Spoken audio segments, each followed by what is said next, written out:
What if you knew that someone was watching you, taking care of you, protecting you in the same way that a shepherd cares for his sheep? That's what we're going to talk about today. There is somebody that is watching you, caring for you, and protecting you everywhere you go and has your best interest at heart. So stay tuned. We're going to talk a lot about that today on Ensigns to the Nations. We are here with our family and we are going to be walking around the Linden Temple.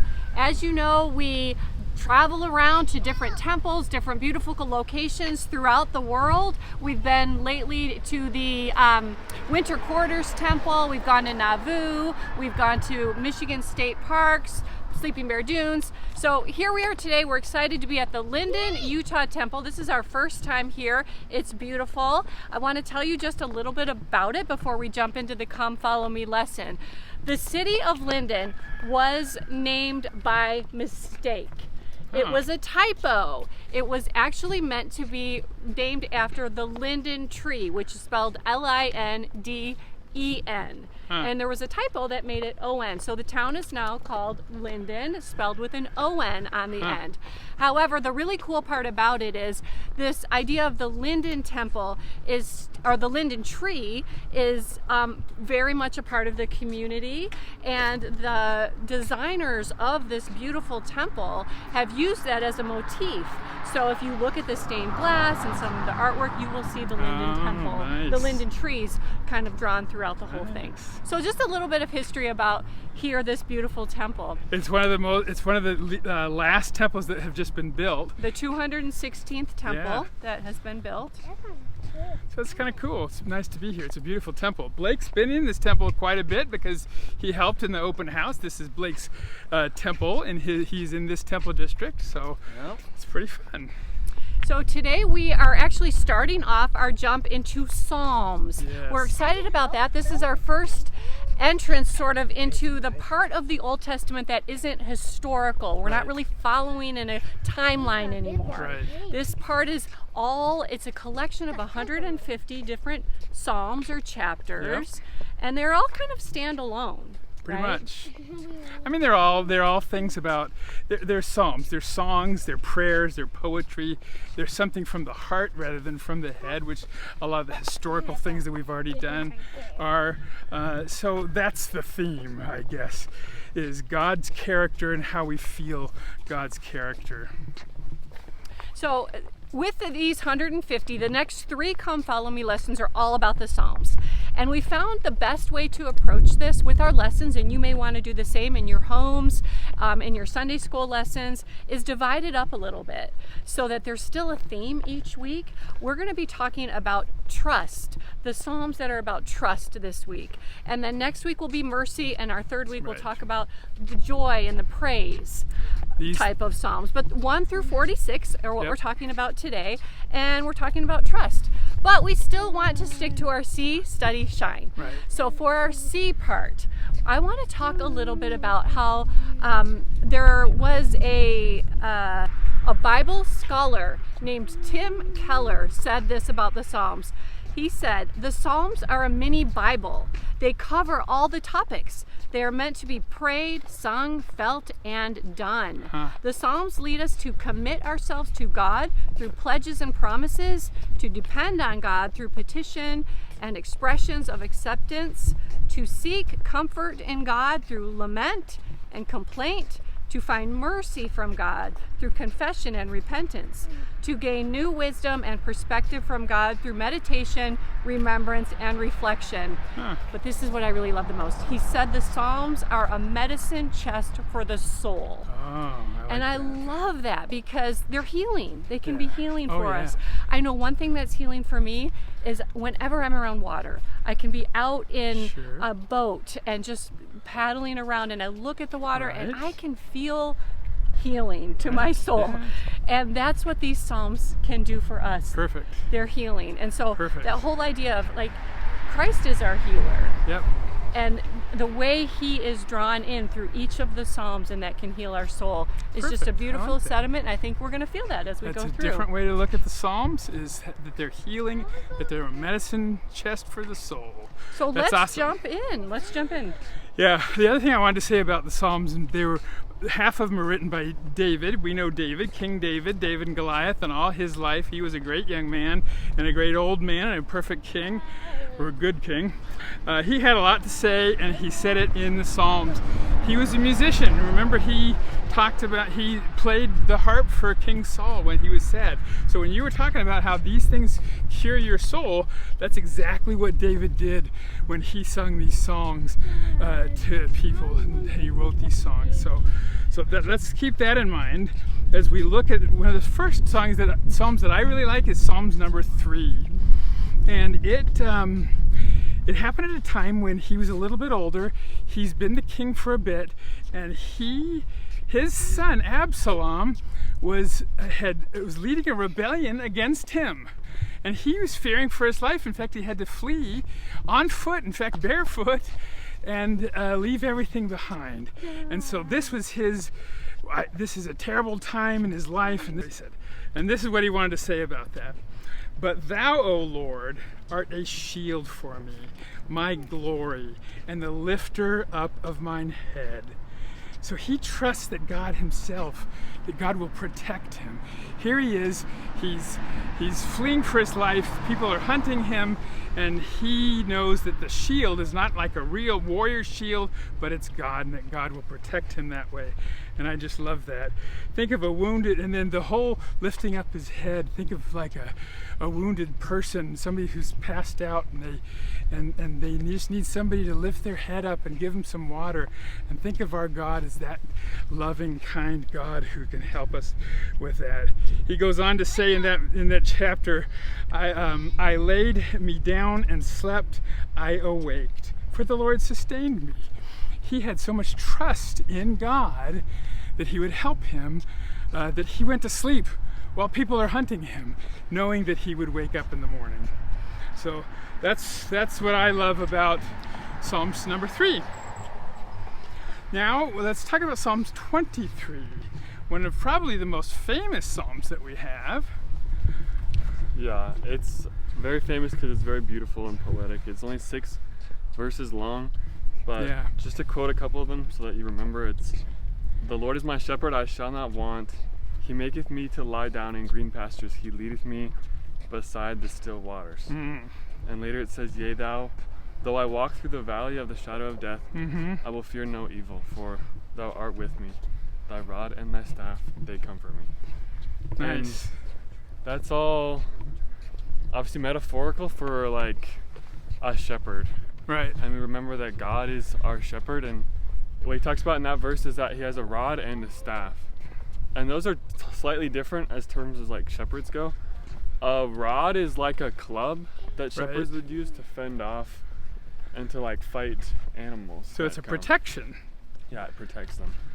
But the staff is like a long wooden curved pole. Right. And that will like help rescue their sheep if they get lost. Ah, yeah. Or if they're in troubled waters, like it says in the verse. It's the crook, right? Yeah. Shepherd's crook. And so if we can like have that in the back of our mind, that no matter what we're doing, no matter where we're going, so long as we remember who our shepherd is, remember that he'll always have a rod to be able to help us and take us out of any bad situations. He's our provider and our helper. He is. That's awesome. I love that. That's a great way to look at it. The other thing that I really like about this particular chapter is if you were to put that word because in there, because we talked about how the shepherd is one who cares, right? And that question that we asked at the very beginning, wouldn't it be great to have somebody to care over us the way a shepherd devotes his entire life to caring for the sheep? But if you put because in there, you'll hear, because the Lord is my shepherd, I shall not want. Oh.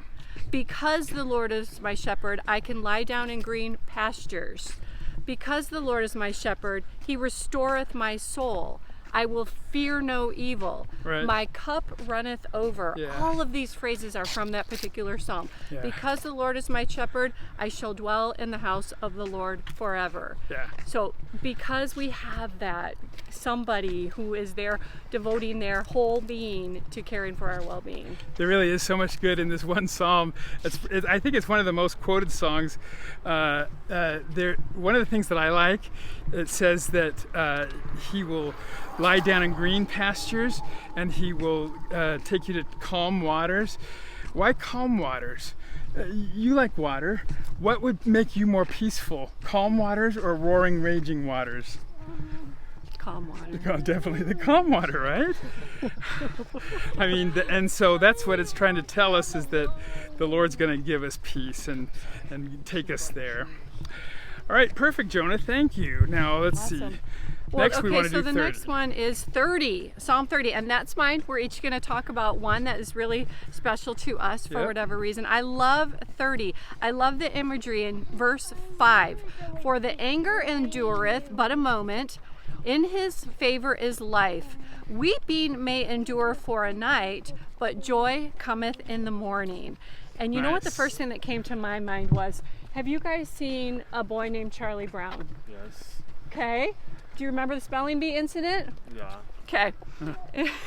If you guys haven't seen it, I always hate to give away too much because I don't know if I don't know. I don't want to give away what happens in the movie if you haven't seen it. Right. No spoilers here. But let me just say something very sad happens to Charlie Brown. Yeah. Like usual. Like usual, poor Charlie Brown, but he is so devastated. Distraught. The worst thing ever happens for him, and he is just lying in bed, doesn't want to get out of bed. He's refusing to go to school the next day. And his friend Linus comes in the morning and said, this is a quote, it's so sweet, and even as a child, this is my favorite Charlie Brown scene of all time. Well, I can understand how you feel. You worked hard studying for the spelling bee, and I suppose you let everyone down. Oh, I think I might have just spoiled something. Whoops. And you made a fool out of yourself and everything. But did you notice something, Charlie Brown?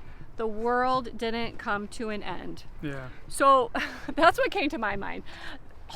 Bad things will happen to us. We're not going to pretend that they won't. Life isn't going to be perfect.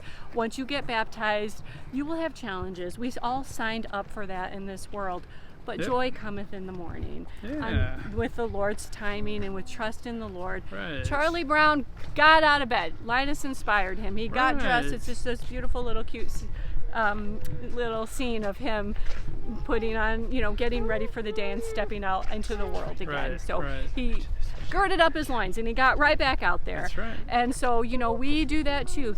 Seasons come in our life where we will have these struggles, but joy will come in the morning. Right. That's awesome. That was trust in what? That was trust in restoration. Restoration. Yours was trust in shield. Yep. Jonah's was trust in his care. Right. Mine was trust in the Lord's restoration.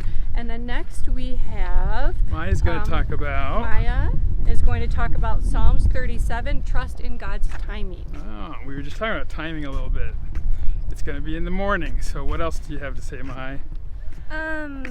So in that chapter, Yeah. it reminds us that we can delight in Him and follow His path, and then that will guide us and bless us in the future, even if we don't really understand why something's happening right then. It will all make sense in the end. And even if you don't understand the journey, we can have faith that He is working for our good. And Sure, trust that the Lord's that His timing is His timing, but He's gonna make it all okay no matter what. And that's hard for us mortals. We want what we want right now. We don't have God's same outlook on everything, and sometimes we think we know best and we want it now. Right. But then later when we look back as we get older, don't you start to see, oh, now I get why that happened to me, or now I realize this is even better. Yeah. All right, so that was trust in the Lord's timing, and now Blake's going to talk about Psalm 46, trust in God's power, which, by the way, this is just 5 different verses, chapters that we chose. There's so many that you could look through. In fact, it took us a long time to figure out these 5, right? Yeah. It took a long time So many of the Psalms talk which about ones. trust. And this is only a third of the book of Psalms, too, so there's a lot in Psalms, a lot to think about, a lot to help you. Well, now we're talking about Psalms 46. 46. And with 46, it's a lot of comfort being given, understanding the power and strength of God. Yeah. Starts off by saying, God is our refuge and strength, a very present help in trouble. Nice. And it continues, though the earth be removed, though the mountains be carried into the midst of the sea, though the waters thereof roar and be troubled, though the mountains shake with the swelling thereof. That's a lot. Yeah. Mom was just talking about the world didn't end, Charlie Brown. Yeah. Well, even if the world is ending. Yeah, all that stuff's happening, then what? God prevails, and God is our strength, Right. which makes us unstoppable when we are with God. That's so good. And it goes so much along, you know, we were saying that David wrote a lot of this stuff, but there were other people who wrote it, obviously. Moses being one of them, Solomon being another one. So there was a lot of stuff. And so we had a lot of things going on, and that just reminds me of things like David and Goliath, you know, impossible things, but with God we can do the impossible. That's right. And to also tie into those still waters, this psalm culminates in verse 10, where it says, "Be still and know that I am God." Ah, that is so good. Be still. How many times people get worked up about all the problems? We were just getting worked up about driving over to pick up Jonah. Be still. Don't worry about it. Everything will be okay. It reminds me of in the New Testament when Jesus Christ and his apostles were out at sea and there was a storm. Oh, yeah. And in the storm, Jesus Christ is sleeping through it. Yeah. He knew God was with him. Yeah. And when his apostles begged for help, he calmed the seas. Right. Because the seas knew his power as well. He could say, be still to the seas, to the waters, and they would actually be still. That's right. Yeah. Now this also ties in-to the Doctrine and Covenants, because the same line is written in the Doctrine and Covenants, section 101, verse 16. This is in reference to the saints' persecution, and were being driven from their homes. And it says here in verse 16, "Therefore let your hearts be comforted concerning Zion, for all flesh is in mine hands. Be still and know that I am God." Oh, nice. Yep, same thing. So I love all of those verses. We have the best kids. They all shared some really great testimonies today. We know that trust, because of these Psalms, is not just knowing that God exists, but it's trusting in his abilities to what? To care for us, trusting in his timing, trusting in his shield, trusting in his restoration, and trusting in his power. Right. So all of these wonderful things we put together that we can get from this. Okay, so for the C part, we talked about how the Psalms are a medicine chest for the soul, Yeah. right? Yeah. And then for study, we just picked 5 different Psalms that were our favorites. But in your classes, in your family, Pick your favorites. pick your favorites, whatever moves you, Yeah. whatever heals you. That's what the Psalms are all And about. back in this time, this is when, remember, the Israelites were kind of in exile, right? When they were Right. compiling all of these Psalms and really using them to bless their lives. Yeah. And so for them, they didn't have a temple to go to at the time. We can go to the temple Right. for healing. Yes, we absolutely We can go to the can. scriptures for healing, but we can go to the Right. temple. They couldn't do that. So Right. this was like a literary temple for That's them. right. They went to these Psalms for healing and for building their testimony and for worship. We can do that. If we can't get to the temple, maybe you don't live by the Linden Temple or right next to one, you can go to the Psalms and get that inspiration, healing, and blessings.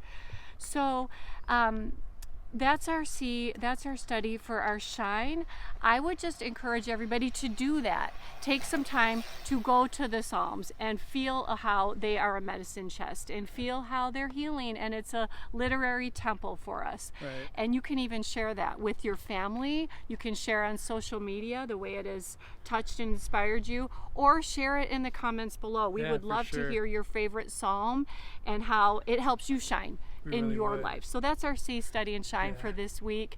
We are loving the Psalms. We're so excited for 2 more weeks of this coming up. We'll still be traveling around like we have been to different sites, different temples, so that we have God's beauty behind us as well. Yes. Yes. If you enjoyed this, because we enjoyed it, we especially enjoyed it today because we got our kids here. We got Jonah and Maya and Blake, and Blake's kids, Rachel and Jake, and we're it's Jake's so birthday. glad. Happy and it's birthday, Jake's Jake. birthday. He's 8 years old. years He's getting old. baptized soon, right? Yeah. So we're so glad to have them here, and if you appreciate this too, then like and subscribe and tell and share it with other people, and join us next time on Ensigns to the Nations.